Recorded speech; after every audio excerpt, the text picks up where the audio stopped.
بسم اللہ الرحمن الرحیم. Today we are going talk about etomidate. یہ ہمارا تھرڈ لیکچر ہے pharmacology related to anaesthesia. Etomidate جو ہے وہ ایک کاربوکسیلیٹڈ امیڈازول کمپاؤنڈ ہے جو کہ انٹروڈیوس ہوا تھا 1972 میں.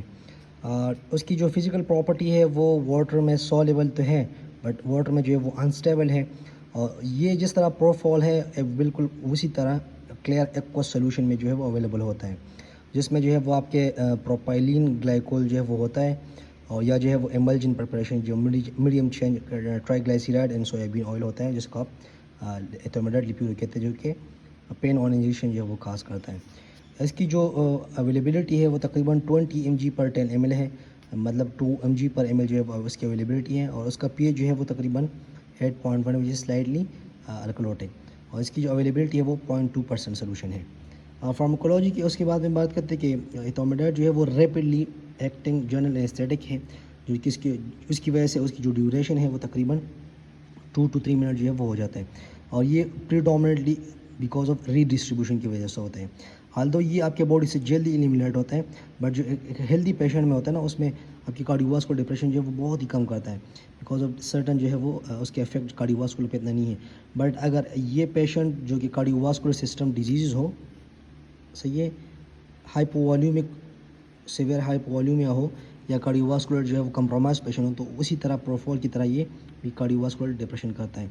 یا آپ لارجر ڈوز پہ جو ہے وہ دیں گے تو یہ کیا کرے گا، ٹیکیکارڈیا کاز کرے گا، اور ریسپیریٹری جو ڈپریشن ہے وہ لیس ہے دین ادر تیوپنٹائل اینڈ پروفال. دوسری بات یہ کہ ایتھومیڈیٹ جو ہے وہ آپ کے 11 بیٹا ہائیڈروکسیلیز کو جو ہے وہ انہیبٹ کرتا ہے.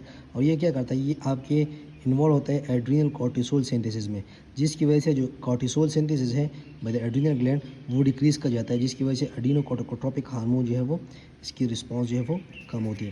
اس کے بعد جو ہے پھر اگر آپ اس کو ہائی ڈوز میں دیں گے تو اس کی وجہ سے جو 11 بیٹا ہائیڈروکسیلیز ہے وہ بھی بلاک ہوگا.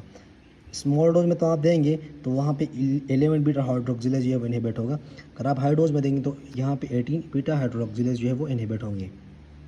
اس کے بعد جو ہے کیا ہوگا، اگر آپ جو ہے وہ 10 reducing dose aldosterone and other steroid hormones synthesis جو ہے وہ آپ کی 18 بیٹا ہائیڈروکسیلیز کی وجہ سے ہوگا.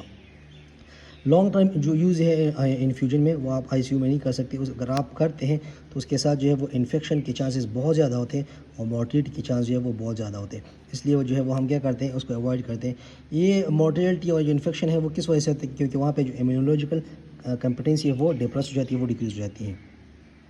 So its effective on the adrenal gland, its effect on adrenal gland occur also after a single dose. ایسا نہیں ہے کہ اگر ہم ہائی ڈوز میں انفیوژن میں دیں گے تو اس کا کارٹیسول پہ جو ہے وہ افیکٹ ہوگا، نہیں.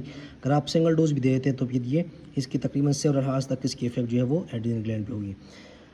فارماکوکائنیٹکس میں ہم بات کرتے ہیں تو یہ آپ کے باڈی میں ایتھومیڈیٹ ہے، یہ ڈسٹریبیوٹ جو ہے اس کی بہت ریپڈ ہوتا ہے، اور تقریباً 76% جو ہے وہ آپ کے البیومن یا پروٹین کے ساتھ جو ہے وہ بائنڈ ہوتے ہیں. اس کی جو میٹابولزم ہے وہ پلازما میں اسٹیریز ہائیڈرولیسس جو ہوتی ہے، کولین اسٹیریز ہے یا جو سوڈو کولین اسٹیریز ہے، بیوٹرائل کولین اسٹیریز ہے، اس کے تھرو اس کی میٹابولزم ہوتی ہے.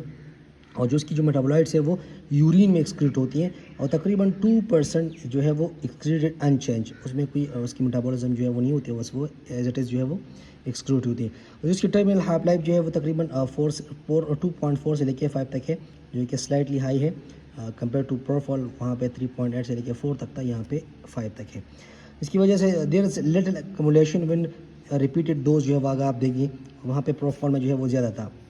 So the distribution and the clearance of ethomeridate may be altered. اگر آپ جو ہے وہ فینٹائنل جو ہے وہ جو سنتھیٹک اوپیائڈ ہے وہ دے دیتے ہیں تو پھر اس کی جو ڈسٹریبیوشن ہے اور جو کلیئرنس ہے وہ جو ہے اس کا افیکٹ ہوگا.